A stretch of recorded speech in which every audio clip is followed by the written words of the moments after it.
Welcome to the Project Management Prepcast, the direct route to PMP exam success. Here's your instructor, Cornelius Fichtner. Hello and welcome to the Project Management Prepcast. We teach you the concepts from the PMBOK guide without making you fall asleep. I'm your instructor, Cornelius Fichtner. As a procured need is fulfilled, or maybe no longer needed, we must naturally close procurements, which is the topic of this lesson. In particular, we'll be discussing the various procurement closing and termination types, explain the closing of procurements as it relates to the closing of a project or of a phase, and we'll be dissecting the process of closed procurements and its inputs, tools, techniques, and outputs. One final time, let us do the overview of the knowledge area, the process groups, and our 4 processes. So, procurement management, the knowledge area, includes the processes that are necessary to purchase or acquire products, services, or results that are needed from outside the project team. In regards to the processes within this knowledge area, we first have plan procurement management. This is the process of documenting project procurement decisions, specifying the approach, and also identifying potential sellers. From here, we move on to conducting our procurements. This is the process of obtaining seller responses, selecting a seller, and awarding a contract. Once we have everything set in place and the contract has been awarded, we have to make sure that everything goes according to plan. So we need to control our procurements in the process of managing procurement relationships, monitoring contract performance, and making changes and corrections as appropriate. But just as every project has to end, every procurement will end as well in the process of close procurements. This is the process of completing each project procurement. And in this lesson, we are of course focusing on the close procurements process. Would you like to guess into which of our 5 process groups close procurement falls, or is it just too easy for you? Yes, of course. This is a closing process. Close procurements is part of the closing process group. The main concept that you have to understand in the close procurements process is that you are closing out just one single procurement, not all of them at once, unless they are somehow connected in one way or the other. The project continues to go on, and other procurement agreements within the project, they continue to be administered, and they will be closed out at their appropriate moment. The process also involves some administrative work like updating records or filing paperwork, among many other activities as they pertain to closing out your project contracts. Let us first remind ourselves that the best time to terminate a contract is when all is good and everyone is happy. The work is performed, the deliverables are delivered, and the contract is closed out agreeably by all parties. But there are times when this is not possible, when either the seller or the buyer wishes to terminate the agreement and all things are not hunky-dory. In these cases, it is important to realize that silence or inaction, that does not mean that you have terminated your procurement agreement. You must alert the other parties. The technical term for this is that you give notice. If you don't give notice in time, your termination of the agreement may be null and void. This illustrates the importance of following the procurement management plan and awareness of the terms and conditions of all the project's procurement agreements. Not that I'm saying that it's you who has to have that. More likely someone or a portion of your project management team, maybe the procurement department that handles particular agreements that need to be closed. You must also complete the administrative tasks that are required to ensure all paperwork or legal requirements and all other clerical matters are done to ensure proper closure. Beyond the normal closing of procurements at the end of a predetermined time or at the completion date, there is also the special case of procurement closure known as early termination. As the name suggests, it is ending the procurement agreement before the schedule or agreed upon conclusion date. There can be dozens of reasons why a contract will be terminated early. For example, the results of the contract are no longer needed, the quality of the work delivered is insufficient, or the buyer failed to pay, or the seller failed to deliver. There can be many possibilities. Remember, for the exam, that early termination is usually contained as a clause in the contract itself. Here we define the processes for closing the contract early. For example, it may be defined that the buyer must pay for all delivered work, but not for partially delivered work. Or maybe we do have to pay for partially delivered work. Or maybe we even have to pay some kind of a reimbursement when we close the contract early. Such details are specifically spelled out in the termination clause of the contract. And don't think that there is just early termination for the entire procurement. It could very well be that only a part of the agreement is terminated. It may very well be that only a portion of the contract could be terminated. For instance, your project may have procured the services of a consulting firm to provide a refresh of your website to coincide with the launch of your project's product, as well as adding a social sharing community for users of the product to the website. Upon testing the community functionality, it is then decided by the project team that this feature doesn't really work out as expected, and it exposes some confidentiality and privacy concerns as well. Therefore, partial termination of the contract for only that social component may be carried out. The buyer may still need to compensate the seller for work conducted or cost incurred, even if there are incomplete or no deliverables. It all depends on the terms and conditions of your procurement agreement. Let's look at the termination for cause, also known as the termination for default. This means that you as the buyer feel that the seller is not or has not been performing up to the agreements in the contract. They have defaulted on their part of the contract. There is cause to terminate it. Technically, we call this a breach of contract. Now, this shortfall by the seller has to be something material. If the seller is just arrogant and constantly annoys you, well, that's not material. It has to be a substantial breach of contract. For instance, you needed a seller to supply you 100,000 green bottles with white labels. Instead, they ship you clear bottles.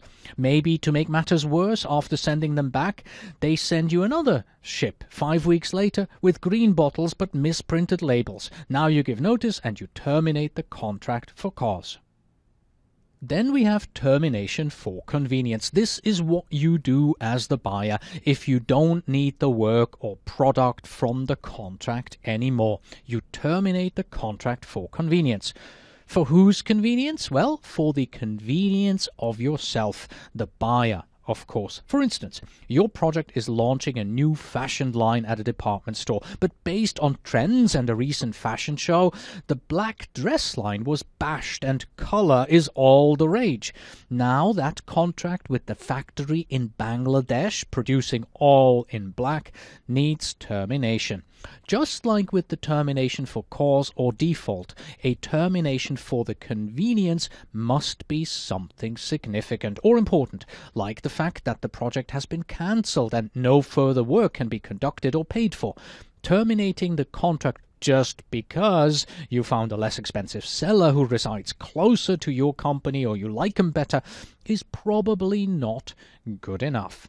When you are terminating a contract for convenience, you must then negotiate with the seller and reimburse them appropriately. This is known as making them financially whole. Let me read such a termination clause for the convenience to you. Buyer may at any time and for any reason terminate seller's services and work at buyer's convenience. Upon receipt of such notice, seller shall, unless the notice directs otherwise, immediately discontinue the work and placing of orders for materials, facilities, and supplies in connection with the performance of this agreement. Upon such termination, seller shall be entitled to payment as follows. 1. The actual cost of the work completed in conformity with this agreement, plus 2. Such other costs actually incurred by seller as are permitted by the prime contract and approved by buyer. And 3. Plus 10% of the cost of the work referred to in subparagraph 1 above for overhead and profit. There shall be deducted from such sums as provided in this subparagraph the amount of any payments made to seller prior to the date of the termination of this agreement. Seller shall not be entitled to any claim or claim of lien against buyer for any additional compensation or damages in the event of such termination and payment. Whew, thank goodness I'm a project manager and not a lawyer. Lastly, there is the absolute right to terminate the agreement. This simply means that either party has the right to terminate the contract. This would be unusual in a contract where you deliver goods, but not so unusual in a professional services contract. For instance, you have an agreement with an IT service hosting company to host your content and backups on their server.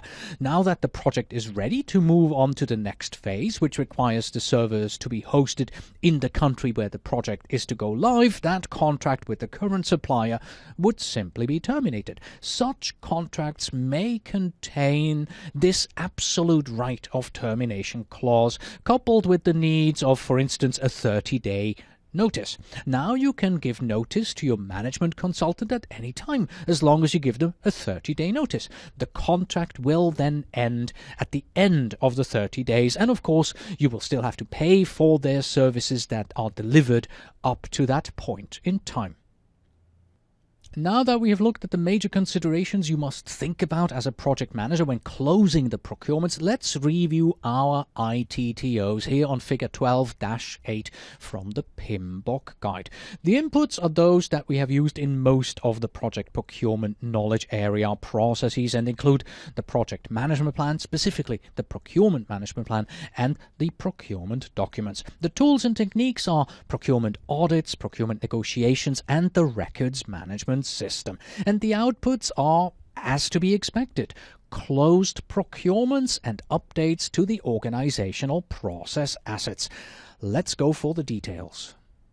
So we have two inputs to this process. We have the project management plan as well as the procurement documents we have been working with throughout the project procurement knowledge area. And it's pretty straightforward why we need these inputs here in the closing of procurements. The project management plan contains the procurement management plan and other relevant information and project plans. We need the procurement management plan because it contains information about the general procedures we need to follow during closed procurements and any other details and guidelines necessary to complete this process.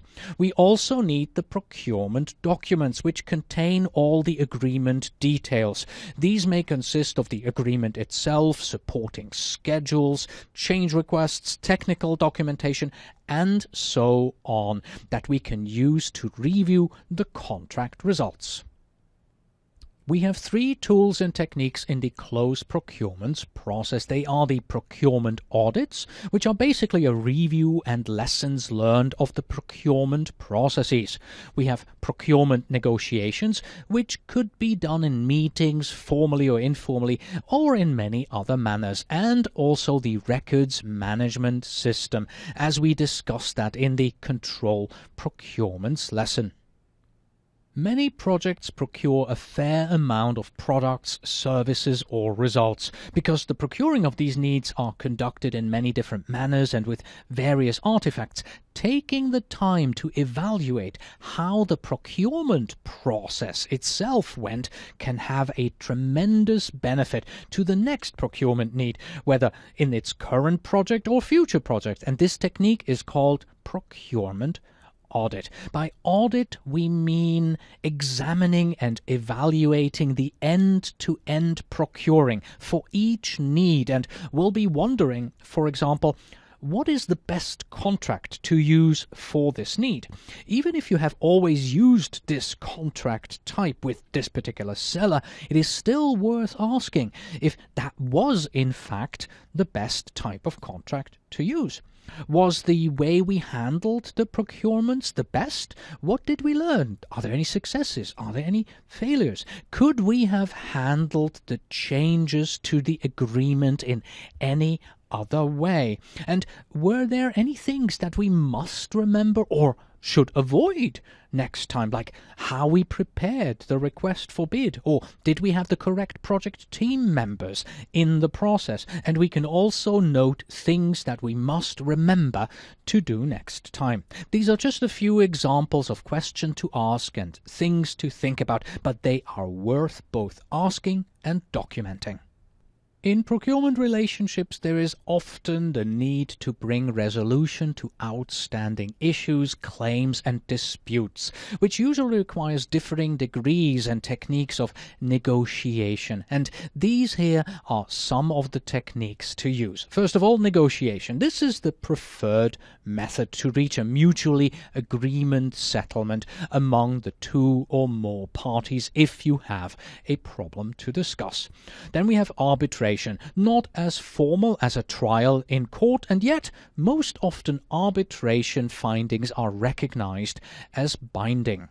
Then we have mediation. Here the two or more parties are unwilling or unable to reach an agreement on their own. A mediator who is impartial, a third party, external, is brought in to hear their arguments, trying to get each party to understand the other party's position and attempt to reach a compromise or suitable agreement. And then we also have collaborative law. This is more family-oriented and less applicable in business. So that's why we put that in parentheses. We can ignore this one for the PMP exam. And then finally we have litigation. This means that you sue and you take the other party into the court system before a judge. This you should only attempt when all else fails. The four initial levels here listed, they are known as alternative dispute resolution. Alternative because they fall outside of the governmental judicial process. In order to keep the procurement procedures, documents, updates and contracts organized and controlled on your projects, you can take advantage of the records management system, tool and technique. This tool helps to maintain control over the procurement document. It houses the correspondence and transactions. It maintains versioning control. It acts as a repository for all associated procurement artifacts. It contains information that enables dispute resolution if such an incident were to arise, and it serves as an archive for all the procurement material. How your project sets up or operates a records management system depends heavily on your organizational process assets and enterprise environmental factors. We are moving on to the outputs of the closed procurements process, and as we have seen in the ITTO overview, relatively straightforward. The first one, no surprise, closed procurements is of course an output from this process. And the other obvious one, if you have been paying attention to the other lessons here in the Prepcast, updates to the organizational process assets. Okay, so naturally the primary output of closed procurements are the closed procurements. This basically means that everything listed in the procurement agreements and other documents are followed and completed. Typically, a formal written notice is provided from the buyer to the seller, stating that any and all products, services, or results the seller has purchased, licensed, leased, or borrowed for the project have now been fulfilled. This formal notice is commonly signed by a person with the appropriate authority, whether that be the project manager, someone in the procurement department, or anyone else tasked with this activity on the project team, sort of as a receipt. It also includes reference to the procurement management plan on how this is to be managed, since it provides the guidelines and other supporting materials for project procurements. And of course, we also want to update our organizational process assets, and a good example to start with is updating the procurement files. For instance, submitting or attaching a copy of the formal notice that we send to the seller needs to go into this file. This information could also consist of the contracts themselves. We also want to update the deliverables acceptance. Next to sending a notice that the contract is closed, there is usually also a requirement that our project sends an acceptance notice to the seller about the deliverables. And we do that if we accept them, if we reject them, or if we only partially accept them. How we need to do this is usually defined in the contract. There we will also find information about what to do about deliverables that we rejected. The technical term, by the way, is non-conforming deliverables. And our final update example to the organizational process assets is the lessons learned documentation. These can be conducted via the procurement audit or in specific lessons learned meetings. These will be documented and analyzed so that recommendations are developed on how to improve the procurement process in the future. At this point, it is important to look at the differences between the close procurements process and the close project or phase process. For one, close procurements is executed once for every contract or agreement on your project or in your current phase. Close procurements supports closing of the project or phase by verifying the satisfaction of procurement needs. In this process, you verify that all work and deliverables are accepted per the items and conditions of the procurement documents and signed agreements. Only after you know that all the contracts are closed to your satisfaction can you close the project. Close project or phase, on the other hand, is executed for the project or current phase as a whole.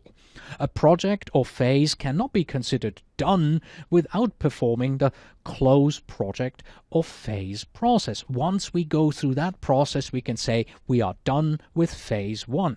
Once the project is closed, however, there may still be open claims from the project that may need to be resolved in the courts, but that is usually considered outside of the project.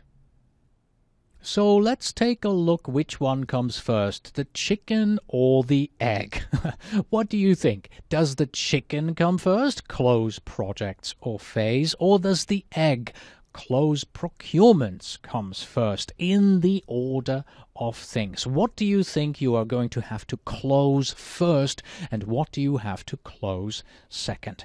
The answer is that close procurements is first and close project or phase is second. The reason for this is quite simple. You first need to close out all your procurements. You have to buy everything that you brought in externally. Then you close those procurements, and now you can close your project. You wouldn't want to close your project while some procurement is still going on, would you? Because that means your project isn't yet done. So close procurements is first, close project or phase is second. Let's review. The close procurements process supports the close project or phase process, since it involves verification that all work and deliverables were acceptable. Close procurements happens prior or as part of the close project or phase process. The closed procurement process also involves administrative activities, such as updating records to reflect final results and archiving such information for future use. Closed procurement addresses each contract applicable to the project or a phase. In multi-phase projects, the terms of a contract may only be applicable to a given phase of the project. By this we mean that the contract only lasts for one phase. There are various termination types. There is the normal case where the work has been satisfactorily completed, but there are also termination for cause, termination for convenience, and the right of termination, to just give a few examples. Early termination of a contract is a special case of closed procurements and can result from a mutual agreement of the parties or from the default of one of the parties. There can also be partial termination, which is where only a portion of the contractual agreement is closed or terminated. And here is a PMP exam sample question for you. According to the PMBOK guide, which of the following is the least desirable method of resolving contract disputes between a buyer and a seller? Is it A, arbitration, B, litigation, C, mediation, or D, negotiation? Take a second here.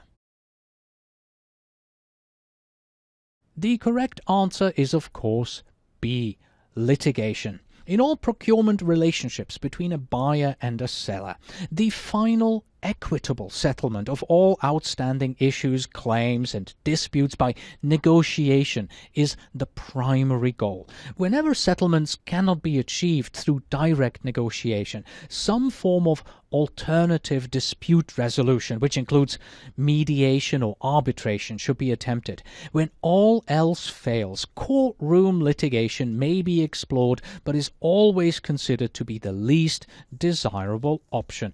And by the way, yes, I do know that answer C should actually read mediation, but occasionally meditation may also help you in regards to solving your issues with a vendor. And this concludes our look at closed procurements. So Justine and I say bye-bye. That's it, folks. Until next time.